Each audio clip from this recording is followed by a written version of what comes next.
Yuk jadi bagian dari dakwah kami. Dukung operasional dakwah dan sosial kami, raih pahala amal jariah yang terus mengalir sampai hari kiamat. Assalamualaikum warahmatullahi wabarakatuh.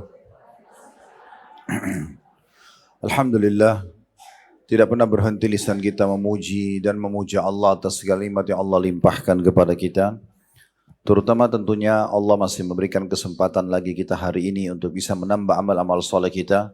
Semoga saja Allah memanjangkan umur kita di atas ketaatan kepadanya, kesempurnaan ilmu, amal soleh, dan juga bertaubat dari dosa-dosa kita. Allahumma amin. Selanjutnya kita panjatkan salam hormat kita kepada utusan Allah Nabi besar Muhammad sallallahu alaihi wa ala alihi wa sahbihi wasallam, sebagaimana Allah telah perintahkan kita untuk mengucapkan salam hormat tersebut. Kita langsung saja melanjutkan bahasan kita, buku yang ditulis oleh Khalid bin Muhammad Al-Ansari, keutamaan dan buah manis sabar disertai faktor-faktor pendorong dan perusaknya, serta juga contoh figur para penyabar.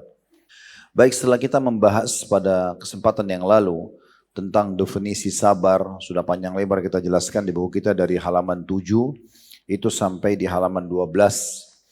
Dan sedikit kita ingatkan bahwasanya sabar itu bukan berarti duduk manis kemudian pasrah dengan apa yang sedang terjadi tanpa melakukan ikhtiar. Tapi sabar definisinya adalah justru menerima keputusan Allah Subhanahu wa taala sebagai bentuk ujian kepada diri kita orang-orang beriman, dan kemudian ikhtiar mencari jalan keluarnya. Kemudian juga sudah kita jelaskan di bahasan selanjutnya dari halaman 13, itu membahas tentang bagaimana Allah Subhanahu wa taala menyebutkan dalam ayat-ayat Al-Quran tentang masalah sabar. Dan cukup banyak tentunya ya.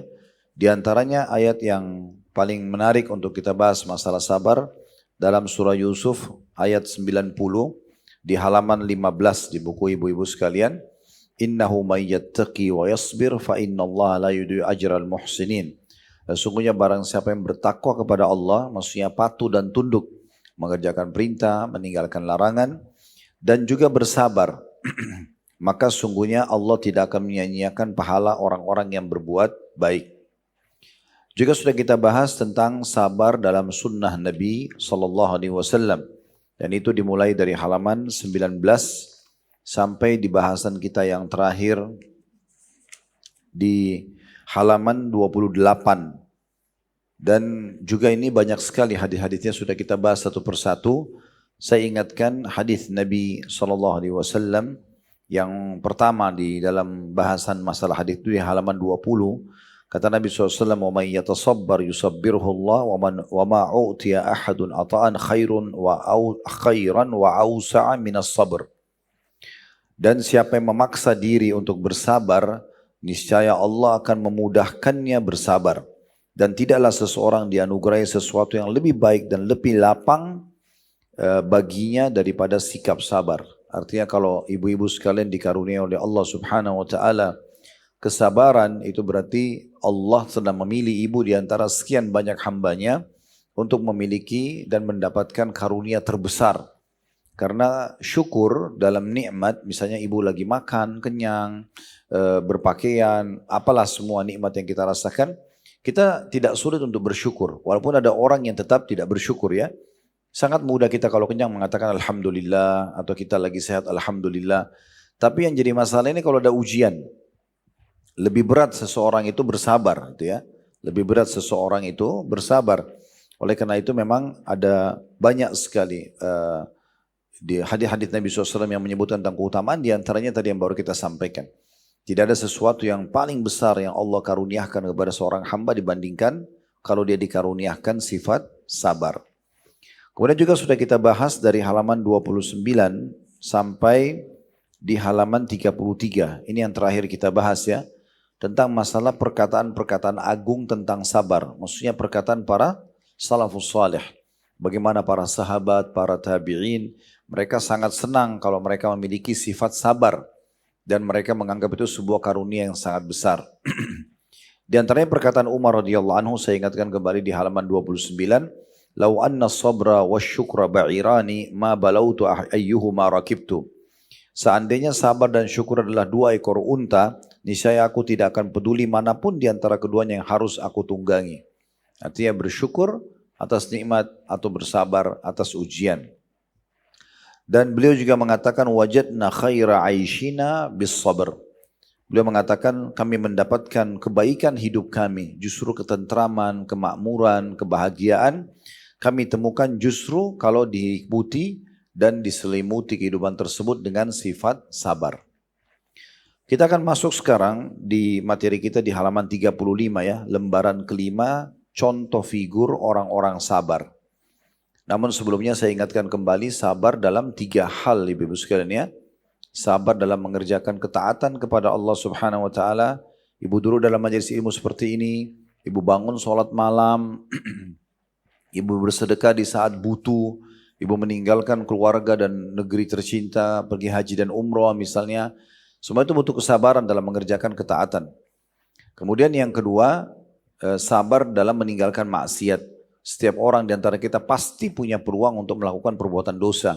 Berbohong, misalnya gunjing atau gosip, kemudian fitnah, apalah menipu dan segala macam, berzina, mabuk.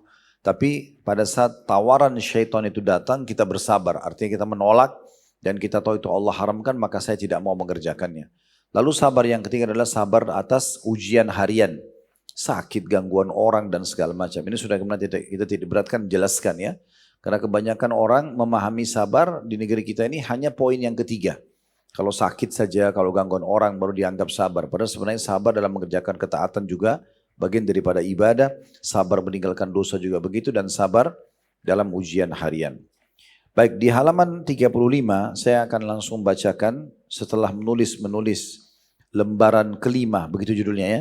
Contoh figur orang-orang sabar, ada angka 1. Kesabaran imam orang-orang yang sabar. Bersabar adalah salah satu ciri khas orang-orang pilihan Allah dari makhluknya. Artinya kalau kita temukan ada orang bisa bersabar atas gangguan-gangguan dan ujian serta mengerjakan ketaatan meninggalkan larangan, itu berarti orang-orang pilihan Allah. Kita temukan mereka akan selalu tentram dan bahagia, walaupun diganggu orang, walaupun disakiti orang, dia tetap aja biasa. Dia menganggap itu adalah justru penyebab tambahnya ya, pahala dia dan bahkan bisa menjadi penyebab pembersihan dosa-dosanya. Karena pernah kita jelaskan juga dalam hadis Nabi SAW tidak ada yang menimpa seorang muslim dari capek, letih, gangguan orang. Gangguan orang termasuk digosipin, difitnah segala macam. Ya, kemudian penyakit dan duri yang menusuk tubuhnya kecuali jadi pengampunan dosa-dosanya. Jadi kalau ada orang yang bisa memiliki sifat sabar, dia selalu tabah, sabar dalam mengerjakan ketaatan, selalu konsisten di setiap malam tahajud, sholat selalu on time misalnya, sedekah selalu rutin, baca Quran dan zikir selalu rutin dan berdoa misalnya. Maka ini berarti Allah sedang memilih dia di antara sekian hamba menjadi orang yang baik. Dia sabar dalam mengerjakan ketaatan. Di saat juga ada seseorang itu dapat penawaran-penawaran yang baik dari syaitan untuk buat dosa sebagaimana tadi sudah kita rincikan, dia juga bersabar. Nah ini berarti orang-orang pilihan Allah, dia tidak terjerumus. Walaupun sebenarnya dia bergejolak dalam jiwanya untuk melakukannya. Begitu juga yang ketiga adalah sabar terhadap ujian harian. Kata beliau, bersabar adalah salah satu ciri khas orang-orang pilihan Allah dan makhluknya, yaitu para nabi dan juga para rasul. Inilah nabi kita sallallahu alaihi wasallam, imamnya orang-orang yang sabar. Imam maksudnya pemimpin ya. Imam yang telah mendapatkan atau pemimpin yang mendapatkan berbagai gangguan yang paling menyakitkan dari kaum beliau.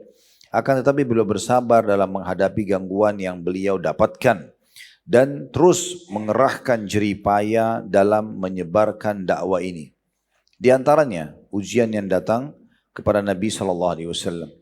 Apa yang diriwayatkan oleh Al-Bukhari dalam sahihnya, Bukhari nama orang, dari hadis Amr bin As radhiyallahu anhu, dia pernah ditanya tentang tindakan paling keras yang dilakukan kaum musyrikin terhadap Nabi SAW. Kenapa orang bertanya kepada Amr bin As? Karena Amr bin As dulu ini termasuk musuh Islam. Sebelum masuk Islam itu termasuk musuh besar. Bahkan dia dutanya Quraisy yang diutus untuk ke negeri Ethiopia, Habasyah bahasa Arabnya, itu untuk menjemput kaum muslimin sekitar 83 orang yang hijrah ke sana dikembalikan ke Mekah untuk disiksa. Sehingga Amr bin As ini sangat tahu betul bagaimana orang Quraisy menyakiti dan mengganggu Nabi SAW. Di antaranya Amr bin As. Makanya setelah dia masuk Islam, orang-orang pada tanya, menurut Anda siksaan apa dan gangguan apa yang paling menyakiti Nabi SAW dan beliau bersabar. Maka Amr bin As menceritakan radhiyallahu anhu, bainama Nabi sallallahu alaihi wasallam yusalli fi hijril Ka'bah id aqbala Uqbah bin Abi Mu'ayth fa wada'a thawbahu fi 'unuqi fa khanaqahu khanqan shadida fa aqbala Abu Bakr hatta akhadha min mankibi wa dafa'ahu 'anil Nabi sallallahu alaihi wasallam wa qala ataqtuluna rajulan an yaqula rabbi Allah wa qad ja'akum bil bayyinati min rabbikum. Terjemahannya, suatu kali, kata Amr bin As, saat Nabi SAW sedang sholat di hijir Ka'bah, maksudnya di salah satu sudut Ka'bah, tiba-tiba datanglah Uqbah bin Abi Mu'ayth, ini salah satu tokoh Quraisy yang sangat membenci Islam, lalu melilitkan kainnya di leher beliau, lalu mencekik beliau dengan sangat keras. Lalu datanglah Abu Bakar hingga berhasil memegang pundaknya dan menjauhkannya dari Nabi SAW. Maksudnya Abu Bakar datang menjauhkan Uqbah bin Abi Mu'ayth dari Nabi SAW. Dan Abu Bakar membaca ayat yang disebutkan oleh Allah dalam surah Ghafir ayat 28 yang artinya, apakah kalian akan membunuh seseorang karena dia hanya mengatakan Tuhanku adalah Allah, padahal sungguh dia telah datang dengan kalian atau pada kalian dengan membawa bukti-bukti yang nyata dari Tuhan kalian. Jadi yang kita bisa ambil dari kisah ini, Bapak Ibu sekalian, bahwasanya Nabi SAW itu adalah tokoh Mekah. Coba kita renungi kalau kita berada di posisi beliau. Saya review sedikit supaya kita ingat atau membayangkan bagaimana kisah Nabi SAW ya. Beliau sebelum dinobatkan jadi Nabi, sebelum umur 40 tahun, orang yang sangat dimuliakan di Mekah. Tidak ada satupun orang Mekah kecuali mencintai Nabi SAW. Karena beliau sangat dermawan, sangat baik, orang kaya di Mekah, jalur nasabnya terkenal, pokoknya terkenal sekali. Dan beliau terkenal dengan julukan As-Sadiqul Amin. Artinya orang yang sangat dipercaya dan sangat jujur. Dan itu dikarenakan beliau pernah bertransaksi dengan orang di pasar Ukkaz di Mekah.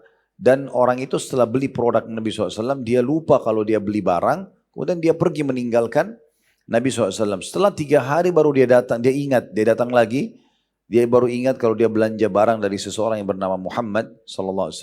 Kemudian dia pun kembali dan ditemukan Nabi masih di posisi yang sama, menjaga barang dia 3 hari. Maka dia mengatakan, apakah engkau tetap dalam kondisimu ini, hai Muhammad, dari semenjak aku tinggalkan? Kata Nabi SAW, iya, dan engkau telah meletihkanku. Maka salah satunya penyebab beliau dikatakan orang yang jujur dan terpercaya justru karena perbuatan ini. Dan beliau sangat dicintai oleh orang Mekah. Sampai-sampai pernah terjadi, waktu itu Ka'bah hampir runtuh bangunannya. Di masa Nabi Muhammad SAW. Maka orang-orang Quraisy sepakat merenovasi Ka'bah. Cara renovasinya, mereka rubuhin semua batunya dan Hajar Aswadnya dicopot, dikeluarkan dulu. Setelah semua selesai bangunannya, semuanya partisipasi, tinggal Hajar Aswad saja. Hajar Aswad ditaruh lagi di tempatnya. Ini sebelum Nabi Muhammad SAW itu jadi Nabi ya. Waktu mereka mau masukin lagi Hajar Aswad, maka mereka berebut siapa yang taruh Hajar Aswad. Mulailah ada suku-suku Quraisy yang mengeluarkan statement yang mengajak pada peperangan. Mereka menyembelih seekor domba, mereka tuang darahnya di dalam satu bejana, kayak kita ember gitu. Kemudian semua orang-orang kepala suku atau orang-orang tokoh masyarakat di suku itu celupin tangannya di darah lalu diangkat sambil mengatakan depan Ka'bah, kalau ada yang meletakkan Hajar Aswad selain suku kami, terjadi pertumpahan darah. Karena mereka memperebutkan meletakkan Hajar Aswad akan dikenang sepanjang masa. Kemudian suku yang lain juga lihat itu, sembeli juga domba, tumpahin darah juga di bejana, mereka celupin juga tangannya, mereka angkat tangan juga sambil mengatakan, kalau ada yang meletakkan Hajar Aswad selain kami, maka itu terjadi pertumpahan darah. Hampir semua suku Quraisy itu suku induknya ya, di bawah Quraisy ada banyak suku-suku yang lain. Itu semua melakukan hal yang sama. Maka ini kalau terjadi pertumpahan darah bisa habis penduduk Mekah pada saat itu. Maka ada satu orang yang dituakan di Mekah ditanya, kira-kira bagaimana menurut kalian atau menurut anda? Ini sebentar lagi orang sudah akan saling bantai ini. Karena hanya untuk memperebutkan, ini hitungan detik bisa terjadi peperangan. Maka kata dia, begini saja, kita sepakat ya. Kalau kalian sepakat mau menunjuk saya sebagai hakim, maka ikuti apa yang saya bilang. Karena orang ini dituakan, maka hampir seluruh suku Quraisy berpikir, kalau memang daripada kita berperang, biarkan aja dia yang menghakimi. Lalu orang tua ini mengatakan apa? Kita tunggu siapa yang masuk dari pintu Bani Syaibah. Pintu Bani Syaibah ini ibu sekalian pintu utamanya Mekah.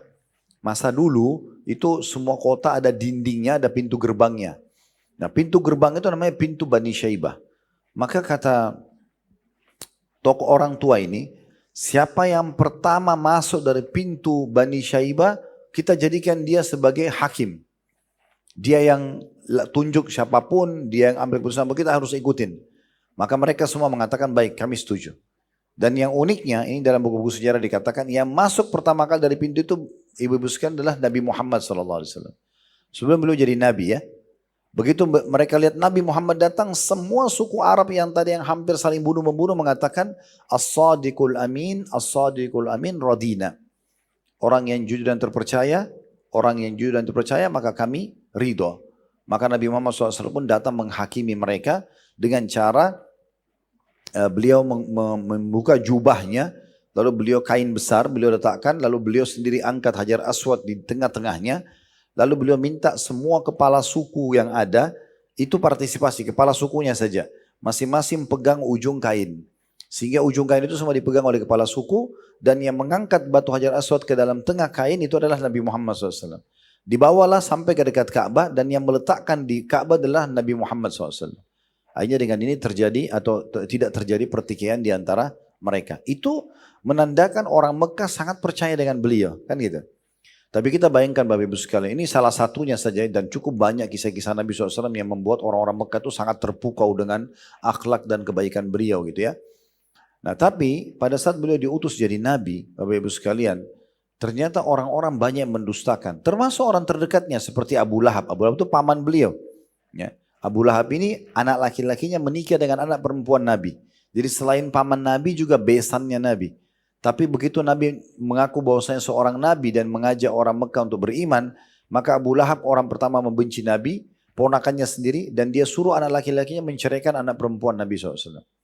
Itu luar biasa ujiannya, padahal sangat dipercaya. Makanya Nabi SAW heran, kok kenapa saya ditolak, saya dibenci? Waktu pertama beliau menerima 5 ayat pertama surah Al-Alaq di Gua Hira di Jabal Nur, Iqra' bismi rabbikal ladzi khalaq, sampai 5 ayat ke depan, atau sampai ayat kelimanya, maka beliau bingung, ini apa yang sedang terjadi?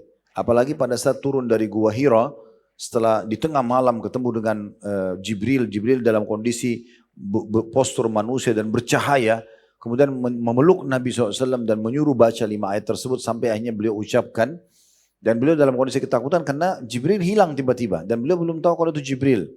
Maka Nabi SAW turun dengan sangat cepat dari gunung Jabal Nur ya. Nah, sudah pernah ke Mekah tidak asing, gunung yang sangat tinggi. Mungkin kalau sekarang kita naik jalan kaki butuh sejam setengah sampai ke atas karena jauhnya. Nabi SAW turun sampai tiba di lereng gunung. Kemudian sudah mulai sedikit ada terang matahari, seperti awal-awal mau terbit matahari. Sebelum waktu duha ya. Itu Nabi SAW tiba-tiba waktu turun di kaki lereng gunung, mendengar suara dari langit mengatakan, "Hai Muhammad, aku adalah Jibril, engkau adalah utusan Allah." Kata Nabi SAW, aku mengangkat mataku ke langit, aku temukan langit itu dipenuhi oleh badan Jibril.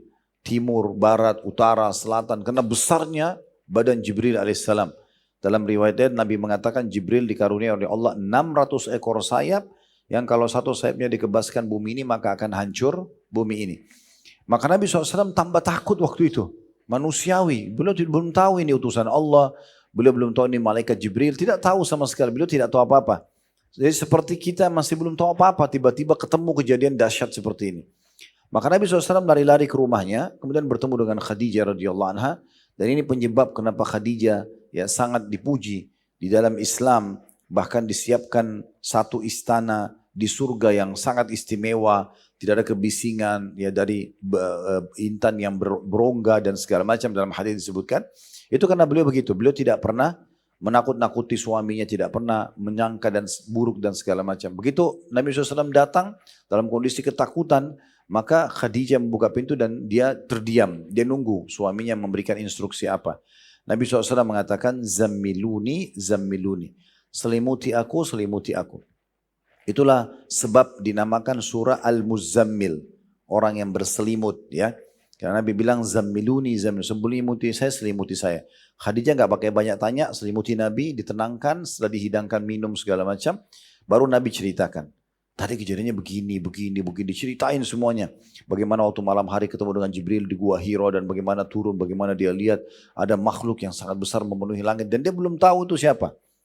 Maka dalam kondisi ketakutan Khadijah mengatakan, wahai suamiku, apakah engkau berpikir engkau akan diganggu oleh syaitan? Ketahuilah engkau adalah orang yang paling suka silaturahim. Tidak ada keluarga di Mekah kecuali pasti kamu selalu berbuat baik sama mereka. Kamu selalu membantu orang susah, gitu kan? Memenuhi kebutuhan orang-orang yang butuh. Maka kemudian Khadijah mengajak Nabi SAW ketemu dengan sepupunya Khadijah bernama Waraqah bin Naufal. Ini waktu itu dia pendeta Nasrani yang tinggal di Mekah yang sudah lama nunggu dan tahu itu masa keluarnya Nabi terakhir. Maka waktu Khadijah bawa radhiyallahu anha Nabi SAW ke Waraqah bin Naufal, maka Waraqah bin Naufal kaget lalu mengatakan, sungguh hai Muhammad, telah datang kepadamu Namusul Akbar, atau makhluk Allah yang bersayap yang besar yang pernah datang kepada Musa, maksudnya Jibril alaihissalam. Kalau nanti saya masih hidup di masa kau diutus oleh Allah Subhanahu wa taala, sudah mulai terima wahyu banyak, maka saya termasuk orang yang beriman pertama kepadamu. Maka dan kalau saya juga pada saat itu masih hidup di saat kau diusir oleh kaummu dari kota ini, kota Mekah, maka saya akan menjadi pendukungmu. Maka pertanyaan pertama Nabi, apakah mereka akan mengusirku? Nabi kaget gitu. Masa sih saya begitu dicintai sama mereka, dihormati, dimuliakan, masa mereka mau usir? Maka kata Waraqah bin Naufal, tidak ada seorang pun yang diutus seperti kamu kecuali pasti akan diusir oleh kaumnya. Maka waktu itu 6 bulan di jalan waktu, tidak ada wahyu turun. Itu semua untuk menenangkan hati Nabi SAW karena beliau kaget ya dengan kejadian tersebut. Dan agar melahirkan rasa rindu ingin siap menerima wahyu. Maka hampir setiap hari dalam 6 bulan Nabi SAW sering ke padang pasir, melihat langit, belum ada turun ayat, tidak ada Jibril datang lagi. Lalu kemudian setelah 6 bulan turunlah surah Ad-Duha lengkap. Ya. Ini awal kisah, tapi yang kita jadikan bukan sedang membahas sirah nabawiyahnya, tapi kita sedang ingin menitik beratkan kalau Nabi SAW orang yang sangat dicintai di Mekah. Tapi setelah beliau berdakwah ternyata dibenci dan syaitan menghiasi kepada orang-orang kafir Quraisy untuk membenci Nabi SAW. Nah kita bayangkan di posisi orang yang sangat dimuliakan di kaumnya, kalau kita anggaplah di keluarga kita ya, kita sangat dihormatin, kita dimuliakan mungkin karena kita dermawan sama mereka, kita baik dan segala macam lah. Terus tiba-tiba kita dibenci. Seperti apa perasaannya? Nabi SAW seperti itu. Beliau ingin mendakwahi kaumnya dan Uqbah bin Abi Mu'aid yang diceritakan dalam kisah ini adalah sahabat dekat beliau. Sahabat dekatnya. Itu karena tidak mau menerima dakwah Nabi Muhammad SAW kepada tauhid, pengesahan Allah dan meninggalkan menyembah berhala. Maka satu waktu Nabi SAW lagi dekat Ka'bah lalu dicekik oleh Uqbah bin Abi Mu'aid, diikat lehernya dengan kain dan ditarik dengan sangat keras. Ya mungkin kalau kita ditekan sedikit aja leher sudah sakit, bagaimana dengan dililit dengan kain yang sangat keras. Tapi waktu itu bagaimanapun keadaannya Nabi SAW tetap tenang. Perlu ibu-ibu tahu ya, semua nabi-nabi diberikan kekuatan 10 orang laki-laki. Semua laki-laki, semua nabi. Kalau ada laki-laki yang hidup di masa kita sekarang paling kuat, ototnya paling kuat, paling kekar, itu tetap Nabi 10 kali lipat lebih kuat. Semua nabi-nabi, agar mereka bisa membela agama Allah. Makanya diberikan ciri Nabi Muhammad SAW itu badannya kekar, pundaknya lebar, dadanya bidang, perutnya tersusun seperti batu yang keras. Jadi Nabi SAW itu sangat kekar. Dan Nabi bisa lawan Uqbah bin Abi Mu'aid. Tapi Nabi bukan dahulukan itu. Nabi bersabar. Ya. Ini jadi titik bahasan dalam hadis kita. Justru Nabi bersabar. Nabi enggak respon karena Nabi anggap ini orang jahil. Nabi bisa melawan, Nabi bahkan bisa membunuh Uqbah, tapi Nabi tidak lakukan. Di sini Nabi SAW bersabar. Dan Allah datangkan Abu Bakar yang mengusir Uqbah sambil mengatakan membaca firman Allah SWT surah Ghafir ayat 28. Apakah kalian mau bunuh orang seperti Muhammad SAW ini hanya karena mengatakan Tuhanku Allah? Ya, dan dia telah membawa sesuatu yang jelas, bukti-bukti dari Tuhan kalian. Dari Tuhan kalian. Karena orang-orang Quraisy ibu-ibu sekalian, mereka tahu Ka'bah itu rumahnya Allah. Mereka juga tawaf. Orang-orang Quraisy juga haji. Tapi dosa mereka syirik. Mempartnerkan Allah dengan makhluk. Mereka datangkan patung sampai 360 patung itu di sekitar Ka'bah. lalu mereka menyembah patung, lalu menyembah Allah juga. Allah tidak butuh ini. Ya seperti orang minta ke kuburan, orang pakai jimat, ini Allah nggak butuh semuanya. Kita harus langsung berhubungan dengan Allah subhanahu wa ta'ala. Itulah sebabnya mereka dicap sebagai orang-orang yang musyrik. Dari sini kita ambil pelajaran bagaimana sabarnya Nabi Muhammad SAW. Beliau tidak tergesa-gesa dalam menyerang orang yang tidak menyukai dakwah beliau. Karena bagi beliau ini kebodohan. Saya ingin perdekat permasalahan ini. Kalau ibu menemukan ada orang yang tidak suka sama ibu, dalam kehidupan kita itu umum. Sehebat apapun ibu mengemas tutur katanya, penampilannya, dalam hidup ini pasti ada pro dan kontra. Gak mungkin tidak, gitu ya. Itu sudah umum. Ada saja orang yang tidak suka sama kita dan ada juga orang yang suka. Selama kita di jalan yang benar tidak usah khawatir. Begitulah yang terjadi pada Nabi Muhammad SAW. Beliau manusia yang paling sempurna secara fisik. Orang yang paling baik sama orang. Utusan Allah lagi. Membawa syariat Allah. Tapi masih ada orang kafir, orang munafik yang tidak suka dengan beliau. Nah seperti itulah. Kalau kita dekatkan dalam kehidupan kita. Ibu mencoba menjaga bagaimanapun sikap kita. Masih ada orang yang pro dan kontra. Tanggapi itu dengan sabar. Bagaimana maksudnya? Kalau ada yang gosipin. Jangan balas dengan gosip juga. Dia dosa, kita dosa. Dia fitnah, kita balas fitnah. Dia dosa, kita dosa. Kan gitu. Jadi tidak ada manfaatnya. Justru Allah datangkan ujian tersebut agar kita dapat pahala sabarnya. Kita dapat pahala sabar. Karena tidak mungkin kita dapat pahala sabar kecuali dengan adanya ujiannya. Gitu kan? Makanya di sini kita bersabar. Jangan balas kebodohan orang dengan kebodohan. Yakin ya, semua ujian yang datang itu pasti akan ada sesuatu yang besar yang Allah janjikan. Makanya Allah berfirman dalam Al-Quran, Innama yuwaffas sabirun ajran bighairi hisab. Sesungguhnya orang-orang sabar akan mendapatkan balasan tanpa ada hitungannya lagi. Jadi mereka akan dapatkan maksimal pahala. Nah seperti itulah ya. Jadi ingat, semua orang akan diuji. Tidak ada seorang pun di antara kita tidak pernah digosipin orang, tidak pernah difitnah, tidak pernah caci maki. Semua akan melalui. Oh Nabi SAW lalui gitu kan. Nabi SAW lagi baik-baik dekat Ka'bah, dicekik lehernya. Ada riwayat lain, Nabi SAW lagi di Mekah, lalu diinjak batang lehernya. Pernah sholat dituangkan kotoran unta, ya. Tapi Nabi SAW tidak pernah balas kebodohan seperti ini dengan kebodohan. Ya, beliau justru membalas berdoa kepada Allah agar orang-orang ini semuanya diberikan petunjuk oleh Allah Subhanahu Wa Taala. Baik, di antara contoh yang lain disebutkan di halaman 37 ya, adalah apa yang diriwayatkan oleh Bukhari dan Muslim dalam Sahih mereka berdua dari hadis Abdullah bin Mas'ud radhiyallahu anhu. Dia berkata, Bainama Rasulullah sallallahu alaihi wasallam yusalli 'inda al-bait wa Abu Jahal wa ashabun lahu julus wa qad nuhirat jazurun bil ams faqala Abu Jahal ayyukum ya qaum ila sala juzurin bani fulan dalam kurung fayakhudhuhu fayadhahu ala katifai Muhammadin idza sajad famba'atha ashqal qaumi fa akhadha falamma sajada an-nabi sallallahu alaihi wasallam wada'ahu baina katifaihi wa ja'at Fatimatu fa akhadathu an katifaihi wa da'at ala man sana'a dzalik. Kata Abdullah bin Mas'ud radhiyallahu anhu, terjemahannya, suatu kali atau suatu saat pernah Nabi Rasulullah SAW sedang sholat di sisi Ka'bah. Sementara Abu Jahal ini julukan yang umat Islam sebutkan untuk orang ini ya. Artinya orang yang super bodoh, gitu ya. Sebenarnya julukan dia di Mekah dikenal dengan Abul Hakam. Abul Hakam itu orang yang bijaksana. Karena Abu Jahal ini sebenarnya orang cerdas, ya.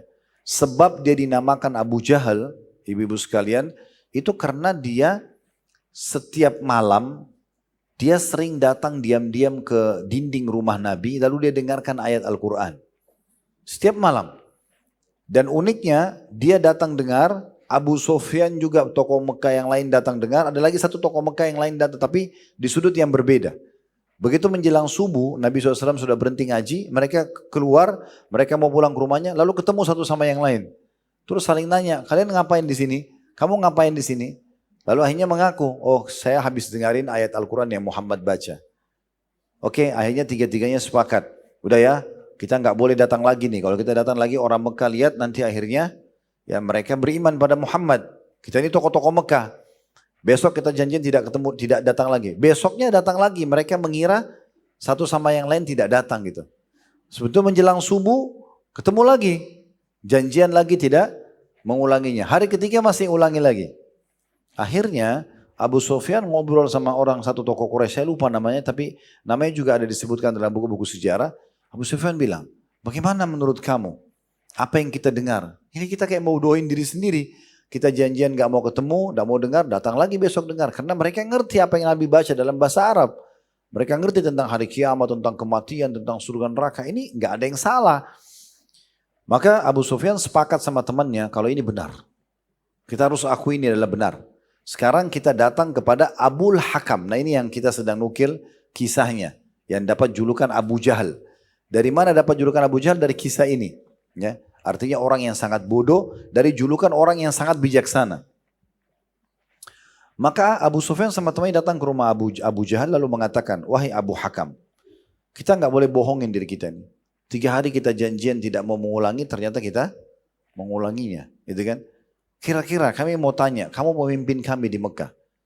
Artinya kalau Abu Jahal masuk Islam, semua masuk Islam nih. Abu Jahal kafir, mayoritas Mekah kafir gitu. Kata Abu Sufyan, bagaimana menurut kamu apa yang Muhammad bawa dan ajarkan? Yang kita dengar selama 3 hari ini. Kata Abu Jahal, sebenarnya saya tidak bisa pungkiri kalau itu adalah kebenaran. Dia bilang begitu, itu adalah benar. Maka Abu Sufyan bilang, kenapa kau tidak beriman? Kalau kau beriman, kami beriman semuanya. Kamu pemimpin kami. Apa kata dia? Dari dulu suku saya dan suku Muhammad bersaing di Mekah. Kalau suku Muhammad menyiapkan minum dan makan untuk jemaah haji, di masa itu ibu-ibu sekalian, orang banyak berebut untuk membagi-bagi makanan dan minuman untuk jemaah haji. Gitu kan? Untuk jemaah haji.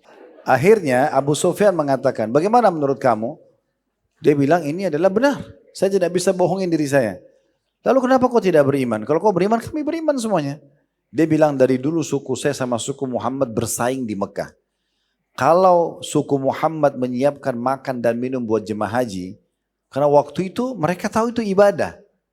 Dari ajaran Nabi Ibrahim alaihissalam. Kan kesalahan Quraisy karena mendatangkan berhala yang mereka sekutukan dengan Allah gitu ya. Tapi yang lain mereka kerjakan. Membagi makanan, minuman buat jemaah haji itu kebanggaan bagi mereka. Maka dia bilang dari dulu suku Muhammad kalau siapin makan dan minum jemaah haji, sukuku juga melakukan itu. Jadi bersaing. Kalau Mekah mau diserang oleh musuh, sukunya Muhammad menyiapkan pasukan, berapa jumlahnya, sukuku juga menyiapkan yang sama. Jadi selalu bersaing. Sekarang dari suku Muhammad keluar Nabi, suku saya tidak ada Nabi. Kalau saya beriman, maka suku saya akan dikalahkan oleh suku Muhammad. Karena itu saya tidak mau beriman. Semenjak itu dia ucapkan, maka keluarlah julukan Abu Jahal. Orang bodoh, karena kalau dia beriman satu Mekah dia panen pahalanya kan gitu. Tapi karena dia kufur ya sudah meninggal dalam keadaan kafir akhirnya. Meninggal dalam keadaan kafir. Nah ini sekarang kisahnya yang kita baca ini kisahnya Abu Jahal. Ya, ini Abu Jahal dia saking bencinya sama Nabi SAW. Dikatakan suatu saat ketika Rasulullah SAW sedang sholat di sisi Ka'bah. Sementara Abu Jahal sedang duduk bersama teman-temannya. Dan kemarin, pas hari kemarin sebelum duduk itu, ada sejumlah unta telah disembeli tidak jauh dari situ. Maka Abu Jahal berkata, siapa di antara kalian yang akan bangkit ke tempat kotoran sembelihan unta Bani Fulan, lalu mengambilnya lalu menumpahkannya ke atas kedua pundak Muhammad ketika dia sujud.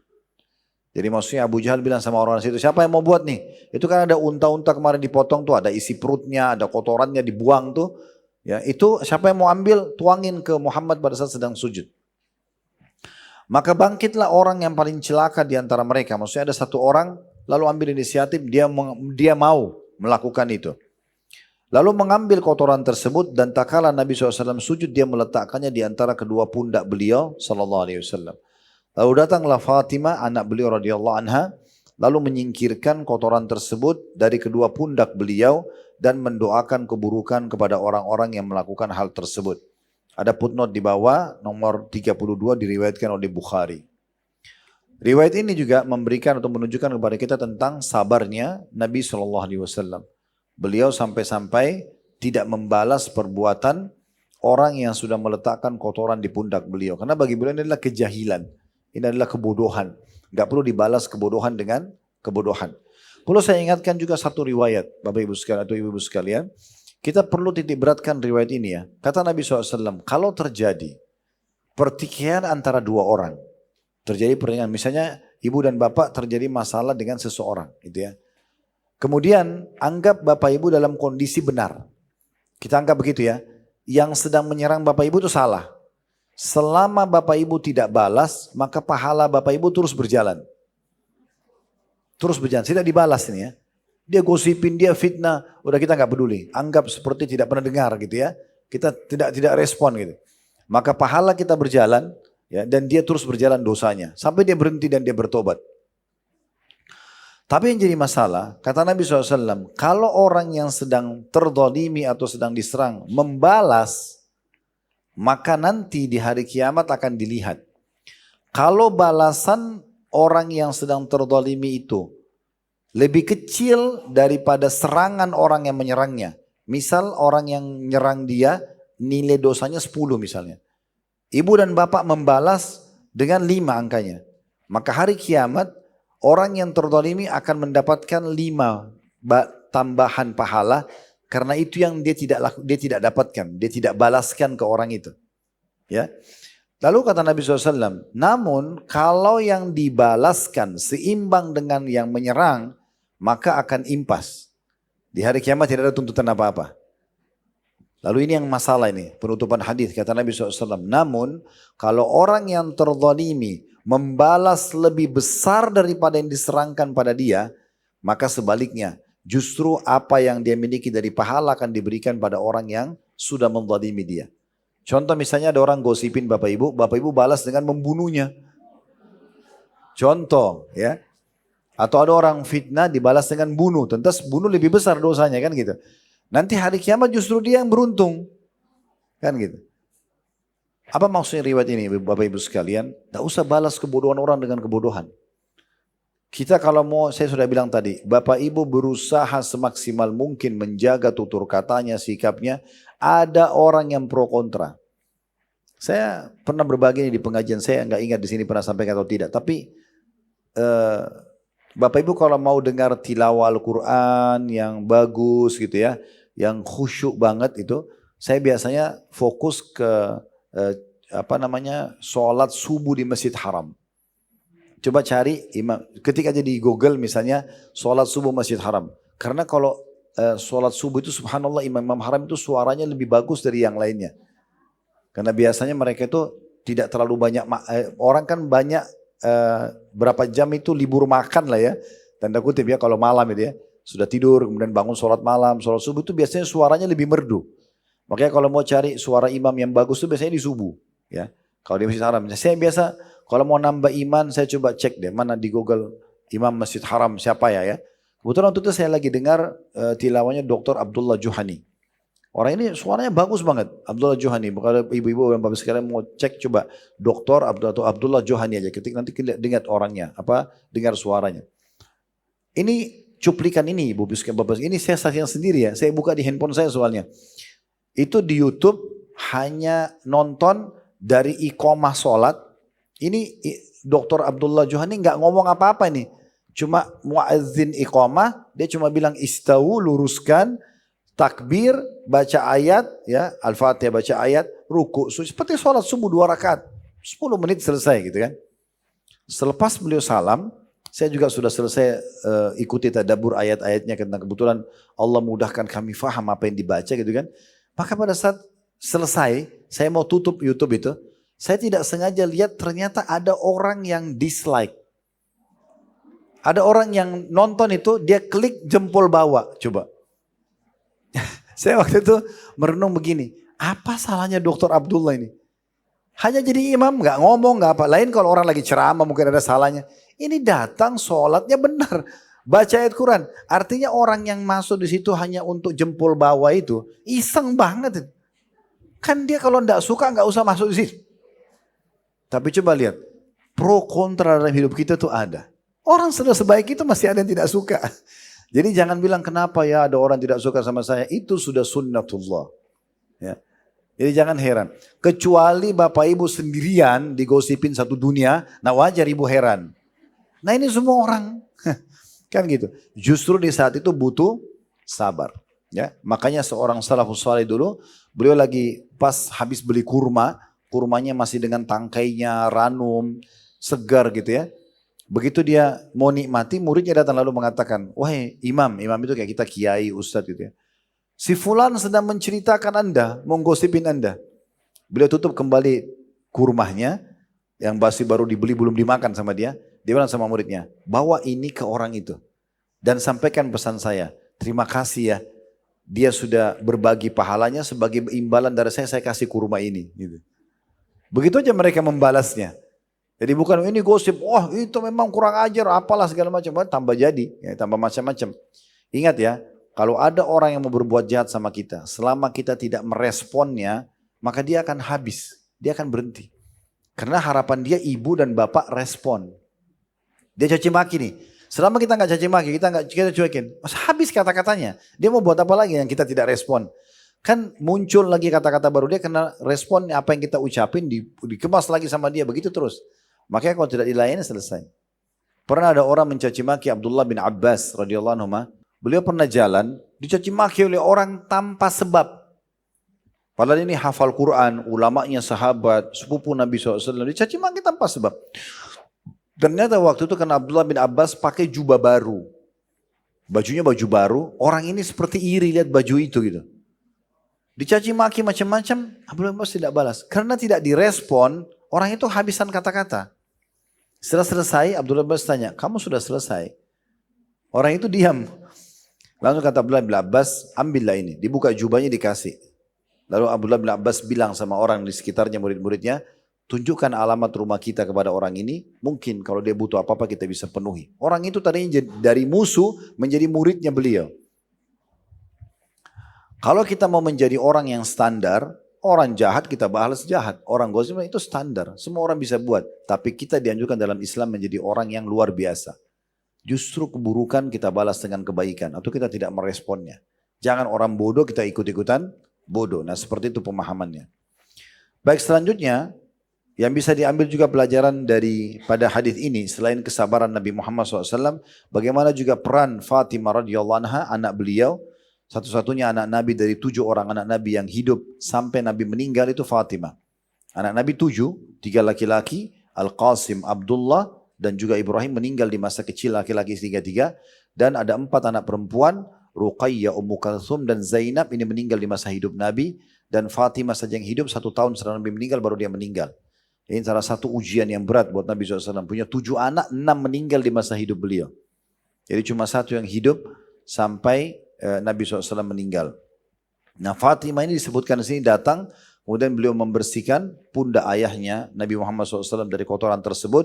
Ya sambil Fatimah tentu marah pada orang-orang yang sudah melakukan hal tersebut. Ya. Kemudian diantaranya juga dikatakan di situ di halaman 38 kisah Nabi Muhammad SAW adalah apa yang diriwayatkan oleh Muslim dalam Sahih beliau. Dari hadis Aisyah radhiyallahu anha dikatakan oleh Aisyah radhiyallahu anha ummul mukminin bahwa dia bertanya kepada Rasulullah sallallahu alaihi wasallam, apakah telah datang kepada Anda suatu hari yang lebih keras daripada hari perang Uhud? Maka Nabi SAW menjawab, sungguh aku telah mendapatkan dari kaummu, maksudnya kaum Quraisy, apa yang telah kudapatkan, maksudnya gangguan-gangguan yang banyak. Dan yang paling keras aku dapatkan dari mereka adalah peristiwa pada hari Al-Aqabah ketika aku menawarkan diriku kepada Ibnu Abdi Yalil bin Abdil Kulail. Namun ternyata dia tidak memenuhi ajakan yang aku inginkan. Maka aku beranjak pergi dengan wajah yang muram bersedih sehingga aku tidak sadar kecuali ketika telah berada di Al-Qarn Al-Tha'alib. Ini nama satu lokasi ya. Lalu aku mengangkat kepalaku, ternyata aku berada di bawah awan yang telah menaungiku. Lalu aku memperhatikannya, ternyata di sana ada malaikat Jibril. Lalu dia berseru kepadaku seraya berkata, sungguhnya Allah Azza wa Jalla telah mendengar perkataan kaummu terhadapmu dan bantahan yang mereka utarakan terhadapmu. Dan sungguh Allah telah mengutus kepadamu malaikat pengatur gunung-gunung untuk engkau memerintahkannya dengan apa yang engkau kehendaki terhadap mereka. Maka datanglah malaikat pengatur gunung kepada Nabi SAW dan mengucapkan salam. Kemudian berkata, jika engkau berkehendak hai Muhammad, aku akan timpahkan 2 gunung besar itu atas mereka. Maka Rasulullah SAW bersabda kepadanya, kepada malaikat penjaga gunung, justru aku berharap agar Allah mengeluarkan dari tulang sulbi mereka orang-orang yang beribadah kepada Allah semata dan tidak menyekutukan sesuatu pun dengannya. Ada footnote di bawah tentunya yang menjelaskan hadis ini diriwayatkan oleh Imam Muslim. Baik, ini adalah contoh yang ketiga dari sabarnya Nabi Muhammad SAW. Dari hadis ini kita ambil pelajaran yang pertama, bolehnya seseorang bertanya kepada orang lain kalau memang dia pernah melalui masa-masa sulit. Misal Bapak Ibu bertemu sama seseorang yang mungkin dulu dia pernah susah, sekarang sudah jadi kaya raya, jadi mampu misalnya. Lalu Ibu dan Bapak bertanya, apakah memang dulu di masa susah itu ada hari-hari yang paling sulit kamu lewatin misal. Itu dibolehkan, kita bertanya ya. Tapi yang tidak boleh yang kita tanya itu kalau maksiatnya. Ya. Gak boleh kita bilang, kamu dulu dosa apa yang kamu paling nikmati misalnya. Itu gak boleh. Ya. Bahkan kita tidak boleh menanyakan masa lalu seseorang kalau berhubungan dengan pelanggaran agama. Apalagi kalau dia sudah taubat gitu ya. Jadi tidak usah ibu kalau lihat di masjid begini ada teman tetangga di sebelah datang, oh ini dulu waktu SMA bandel banget nih. Kalau ibu bilang, kok ahli neraka ada di sini misalnya. Itu tidak boleh ya. Kita tidak boleh. Tapi kalau kita mau menanyakan tentang pengalaman hidupnya, yang pernah dia lalui, misalnya pernah mengalami bencana alam lah, meninggal orang tuanya kah, atau meninggal anaknya waktu kecil, misal, ya kita mau tanya pengalaman dia bagaimana dia melalui itu boleh-boleh saja. Makanya Nabi SAW ditanya oleh Aisyah, ya Rasulullah, ada enggak dalam kehidupan anda ya yang lebih berat daripada kejadian Uhud? Nah, di sini kita tambahkan juga informasi. Kenapa Aisyah menyebutkan Uhud? Karena dari semua peperangan Nabi, Bapak Ibu sekalian, hanya Uhud saja yang muslimin terjadi atau mengalami kekalahan. Di perang Badar sebelumnya menang. Setelah Uhud itu ada perang Khandak atau perang Ahzab menang. Setelahnya ada juga Bani Mustalik menang. Setelahnya lagi ada perang Khaybar menang. Setelahnya ada pembebasan kota Mekah menang. Setelahnya juga ada perang Hunain menang. Ada perang Tabuk menang. Jadi semuanya menang. Makanya dianggap perang Uhud adalah perang yang paling memukul Nabi SAW. Dan waktu itu sebenarnya Uhud itu di awal peperangan menang, di pertengahan kalah, di akhirnya menang. Tapi kekalahan sempat terjadi karena dari 50 pemanah Nabi SAW ada 43 yang tidak mau dengar saran Nabi untuk tidak boleh tinggalkan bukit pemanah, namun mereka tetap tinggalkan. Begitu kurang lebih kesimpulan ceritanya. Nah, kenapa Nabi SAW di sini dianggap oleh Aisyah kejadian Uhud itu besar? Karena memang kejadian itu membuat tengah-tengah muslimin kalah dan ada 70 sahabat yang meninggal, diantaranya paman kandung beliau yang beliau sangat cintai, Hamzah radhiyallahu anhu. Makanya Umar mengatakan, saya belum pernah melihat kesedihan di raut wajah Nabi SAW mengalahkan pada saat beliau melihat jenazahnya Hamzah. Karena selain terbunuh juga dimutilasi kan gitu. Hidungnya dipotong, dadanya dibelah dan segala macam gitu. Itu terjadi mutilasi dari pasukan Quraisy. Itulah sebab kenapa pertanyaan Aisyah, ada enggak hari yang lebih berat dari hari Uhud? Ini pelajaran pertama yang bisa kita ambil, bolehnya seseorang bertanya pengalaman hidup orang lain tapi bukan maksiatnya. Ya. Kemudian pelajaran yang kedua, yang bisa diambil bolehnya orang yang ditanya menceritakan. Misal ada seseorang wanita, anaknya atau dia meninggal, dia keguguran misalnya. Dia ingin menenangkan hatinya. Bagaimana caranya? Dia cari siapa ibu yang pernah mengalami hal yang sama. Kemudian dia coba mau dengar pengalamannya. Itu boleh. Dia tanya, dulu waktu anak kamu meninggal gimana kamu melaluinya misal. Ini saya juga baru lalui, saya sangat sedih misal contoh ya. Sehingga ibu bertanya boleh, dia juga menceritakan boleh. Dia boleh menyampaikan pengalamannya. Makanya Nabi SAW berikan gambaran yang paling menyakitkan selain kejadian Uhud, kata Nabi SAW adalah pernah saya di Aqabah. Aqabah itu kalau bahasa etimologi, dalam bahasa itu dia seperti gundukan bukit yang kecil. Ya, ini sekarang diistilahkan dengan Jumroh Aqabah. Ya, Jumroh Kubro biasanya kalau orang lagi haji kan melontar kecil sedang besar atau kecil sedang Aqabah. Nah ini Aqabah. Nabi SAW itu pernah melakukan satu cara untuk menyebarkan Islam dengan cara di musim haji datang di Aqabah. Karena waktu itu di Aqabah semua orang melontar. Melontar itu kan dari zaman Nabi Ibrahim ya. Dan orang-orang Quraisy menetapkan sebagian syariat Nabi Ibrahim, diantaranya melontar itu. Maka beliau mendakwahi orang-orang di situ. Kepala-kepala suku diajak masuk Islam. Rata-rata semuanya menolak, dan termasuk yang menolak itu adalah yang dituliskan namanya di sini ya, yaitu Ibnu Abi Yalil. Ya, dia menolak. Dan ini kepala suku, salah satu kepala suku, kalau dia beriman maka mungkin satu sukunya bisa masuk Islam juga. Tapi karena ditolak juga, dan bukan cuma orang ini yang Nabi dakwahi, ada banyak orang yang Nabi dakwahi semuanya menolak. Akhirnya Nabi SAW merasa murung pada saat itu, ini kenapa nih, kenapa mereka nolak kebenaran, padahal mengajak hanya mengisahkan Allah, dan mereka kenal Allah. Mereka tahu Ka'bah itu rumahnya Allah, mereka tahu haji itu syariat Nabi Ibrahim, mereka tahu Nabi Ibrahim adalah utusan Allah. Kenapa mereka tidak mau beriman gitu? Nah, waktu dalam kondisi sedih seperti itu, maka Nabi SAW pun akhirnya jalan, dan beliau mengatakan sambil jalan dan merenung, beliau sampai tiba di Qarnul Tha'alib, nama satu lokasi di Mekah. Sampai sekarang masih dikenal lokasi itu namanya Qarnul Tha'alib itu ya. Maka Nabi SAW tiba di sana, dia bilang tiba-tiba di atas kepala saya ada seperti awan ya besar. Waktu saya angkat kepala ternyata di sana ada Jibril alaihi salatu wassalam. Kemudian mengatakan, hai Muhammad, sungguhnya Tuhanmu telah mendengar ya bagaimana kaummu meresponmu. Maksudnya mereka kamu dakwai, mereka tidak mau dengar ya. Dan bersamaku sekarang Allah utus malaikat khusus, semua gunung di muka bumi ini dia yang tanggung jawab. Dia bisa angkat, dia bisa hancurkan, ya, dia bisa pindahkan. Ini orang, malaikat ini bertanggung jawab. Maka silahkan kamu boleh perintahkan apa saja. Lalu malaikat itu pun mengucapkan salam kepada Nabi SAW. Lalu dia mengatakan, hai Muhammad, kalau kau mau perintahkan saja, saya akan satukan gunung-gunung ini sehingga hancur semua ini. Yang tidak beriman sama kamu hancur semua, habis. Gitu kan? Maka Nabi SAW mengatakan tidak. Saya tidak mau itu. Saya ingin, ini bentuk sabarnya Nabi ya. Saya ingin justru jangan mereka binasa, tapi dari keturunan mereka nanti lahir orang-orang yang beriman kepada Allah Subhanahu wa taala. Jadi pelajaran kedua yang bisa diambil adalah bagaimana sabarnya Nabi Muhammad SAW ya pada saat beliau mendakwahi kaumnya dan kaumnya menolak. Jadi kita harus paham, tidak semua apa yang kita presentasikan ke orang, jelaskan ke orang, orang terima. Kita harus berlapang dada. Dakwah itu Bapak Ibu sekalian adalah penyampaian dan bukan penerimaan. Itu penting sekali di garis bawah ya. Penyampaian bukan penerimaan. Jadi kalau kita targetnya ibu dan bapak ingin menyampaikan agama, kayak saya sekarang ceramah sini. Kalau saya targetnya ibu dan bapak harus terima, kalau tidak diterima saya kecewa nanti.